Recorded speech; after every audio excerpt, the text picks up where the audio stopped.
సాధారణంగా ఉత్తరాంధ్ర అంటేనే టీడీపీకి కంచుకోట. వైఎస్ఆర్ నాయకత్వంలో కాంగ్రెస్ ప్రభంజనం వీచిన టీడీపీకి ఉత్తరాంధ్రలో తగినన్ని సీట్లు జనాలు ఇచ్చారు. అలాంటిది టీడీపీ చరిత్రలో మొదటిసారిగా 2019లో దారుణంగా ఓడించి వైసీపీకి పట్టం కట్టారు. అలా వైసీపీని ఉత్తరాంధ్ర వాసులు ఎందుకు ఆదరించారు అంటే టీడీపీని మరో ప్రత్యామ్నాయంగా చూసి మాత్రమే. కాంగ్రెస్ పార్టీ తీరు నచ్చక దశాబ్దాలుగా టీడీపీకి ఓటు వేస్తూ వచ్చిన జనం టీడీపీ పాలనలో పెద్దగా తమ ప్రాంతాలు అభివృద్ధి సాధించలేకపోయాయి.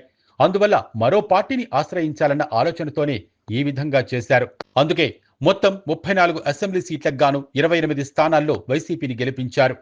అయితే ఇంతటి ఘన విజయం సాధించిన తర్వాత వైసీపీ దాన్ని నిలుపుకోలేకపోయింది అనే చెప్పాలి. ఇక విశాఖ వంటి నగరం మొదట్లో వైసీపీకి కొంత అనుకూలంగా మారింది. అందుకే జీవీఎంసీ ఎన్నికల్లో 98 వార్డులకు గాను 58 దాకా వైసీపీ గెలుచుకుంది. అదే సమయంలో విశాఖలో భూ కబ్జాల ఉదంతాలు పార్టీకి, ప్రభుత్వానికి మచ్చ తీసుకునొచ్చాయి. బహునాయకత్వం విశాఖ జిల్లా వైసీపీకి పెను శాపమైంది. ఇవన్నీ కలిసి వైసీపీ కొంపముంచాయి. 2024లో వైసీపీకి దారుణమైన ఓటమి దక్కింది. రెండంటే రెండే సీట్లు వైసీపీ గెలిచింది. అది కూడా ఏజెన్సీ ప్రాంతంలో. సరే, ఓటమి ఎప్పుడు పాఠాలు నేర్పుతుంది. వైసీపీకి ఇంతటి శృంగభంగం జరిగిన దిద్దుబాటు చర్యలు అయితే లేనే లేవని అంటున్నారు. వైసీపీకి చూస్తే దిగ్గజ నేతలు చాలా మంది ఉన్నారు. గత ఏడాది కాలంగా వారంతా స్తబ్దుగానే ఉంటున్నారు. పార్టీ అధినాయకత్వం వారిని పిలిచి మరీ పెద్దపీట వేస్తోంది. ఇప్పుడు అధికారం లేదు కాబట్టి పార్టీలో కీలకమైన స్థానాలను ఇస్తోంది. వైసీపీకి గుండెకాయ లాంటి రాజకీయ వ్యవహారాల సలహా సంఘంలో ఉత్తరాంధ్రకు చెందిన కీలకమైన నాయకులకు స్థానం లభించింది. అలాగే రాష్ట్ర స్థాయి పదవులు కూడా కట్టబెట్టారు. రీజనల్ కోఆర్డినేటర్ను నియమించారు. ఉత్తరాంధ్రలో ప్రముఖ బీసీ నాయకుడు బొత్స సత్యనారాయణకు శాసనమండలిలో ప్రధాన ప్రతిపక్ష నాయకుడి హోదాను కల్పించారు. శ్రీకాకుళం జిల్లా నుంచి చూస్తే మాజీ స్పీకర్ తమ్మినేని సీతారాం, మాజీ ఉప ముఖ్యమంత్రి ధర్మాన ప్రసాదరావు, మాజీ మంత్రి సీదరి అప్పలరాజు వంటి వారు ఉన్నారు. అలాగే దివంగత నేత, బలమైన రాజకీయ నేతగా ఉన్న పాలవలస రాజశేఖరం వారసులు ఉన్నారు. ప్రతి నియోజకవర్గంలో ఇన్ఛార్జీలుగా, గతంలో ఎమ్మెల్యేలుగా పనిచేసిన వారినే పార్టీ నియమించింది. అయినా సరే సిక్కోలులో వైసీపీ ఉనికి పెద్దగా కనిపించడం లేదు.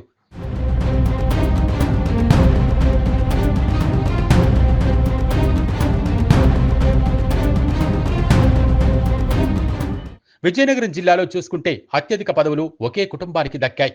మాజీ మంత్రి బొత్స సత్యనారాయణ తన వారికి, తన సన్నిహితులకు పదవులు ఇచ్చుకుంటూ వెళ్లారు. అలాగే మాజీ ఉప సభాపతి కోలగట్ల వీరభద్రస్వామి విజయనగరంలో 2 సార్లు పూసపాటి కుటుంబీకులను ఓడించి జాయింట్ కిల్లర్గా పేరు తెచ్చుకున్నారు. ఇప్పుడు చూస్తే ఎవరూ ఉలకడం లేదు, పలకడం లేదు. మాజీ ఉప ముఖ్యమంత్రులు పాముల పుష్పశ్రీవాణి, పీడిక రాజన్న దొర వంటి వారు ఎక్కడా అన్న ప్రశ్నలు వస్తున్నాయి. అసలు పార్టీలో ఎవరున్నారు అన్న చర్చ వస్తోంది. విశాఖ అర్బన్ జిల్లాలో అయితే బలమైన నాయకత్వం వైసీపీకి లేకుండా పోయింది. వర్గపోరు వల్లనే చాలా మంది నేతలు పార్టీని వీడి వెళ్లిపోయారు. మాజీ మంత్రి గుడివాడ అమర్నాథ్ ఒంటెద్దు పోకడలతో పార్టీ ఇబ్బందులు పడుతోంది. రూరల్ జిల్లాలో చూసుకుంటే మాజీ ఉప ముఖ్యమంత్రి బూడి ముత్యాల నాయుడుకు కీలకమైన పీఏసీ మెంబర్ ఇచ్చారు. దూకుడుగా ఉంటారని మాజీ ఎమ్మెల్యే కరణం ధర్మశ్రీకి అనకాపల్లి పార్లమెంటు ఇన్ఛార్జి బాధ్యతలు అప్పగించారు. ఇక చూస్తే కనుక అనకాపల్లి ఎంపీగా పనిచేసిన భీశెట్టి సత్యవతి వంటి వారు ఇప్పుడు పెద్దగా కనిపించడం లేదు. అధికారంలో ఉన్నప్పుడు బాగా హడావిడి చేసే యలమంచిలికి చెందిన సీనియర్ నాయకుడు మాజీ మంత్రి కన్నబాబురాజు ఇప్పుడు సైలెంట్ అయిపోయారు. ఇలా చెప్పుకుంటూ పోతే 3 జిల్లాలలో ఊసులో లేకుండా ఫ్యాన్ పార్టీ ఉంది. రీజనల్ కోఆర్డినేటర్ గా మాజీ మంత్రి విశాఖ సహా ఉత్తరాంధ్ర జిల్లాలపై అవగాహన ఉన్న కురసాల కన్నబాబుకు బాధ్యతలు అప్పగించారు. కానీ ఆయనకు సీనియర్ల నుంచి సహకారం లభించకపోవడంతో ఆయన సైతం ఏమీ చేయలేక వెనక్కి తగ్గిపోయారు.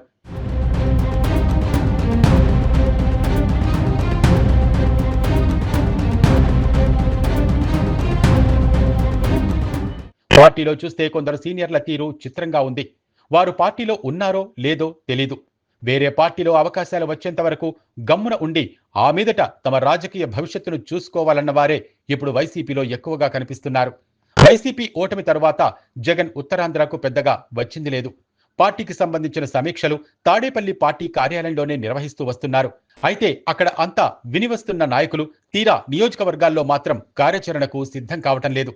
చాలా మంది సీనియర్లు ఓటమి తర్వాత విశ్రాంతి జీవితంలో ఉన్నారన్న ప్రచారం సాగుతోంది. కూటమి ప్రభుత్వంలో ఎన్నో తప్పులు జరుగుతున్నాయి. విశాఖలో కారుచౌకగా భూములను ప్రాజెక్టు పేరుతో కట్టబెడుతున్నా గట్టిగా నిరసనలు చేయలేని ధైర్యంలో వైసీపీ ఉంది. కూటమి ఏడాది పాలనలో ఉత్తరాంధ్రకు పెద్దగా ఒరిగింది ఏమీ లేదన్న బాధ జనంలో ఉంది. ప్రజల నాడిని పట్టుకుని ఆందోళనలు నిర్వహించాలన్న ఆలోచన కూడా నేతల్లో కరువయింది. ఉత్తరాంధ్రకు రాజకీయ సెంటిమెంట్ ఉంది. ఇక్కడ అత్యధిక సీట్లను గెలుచుకున్న పార్టీయే అధికారం చేపడుతుంది.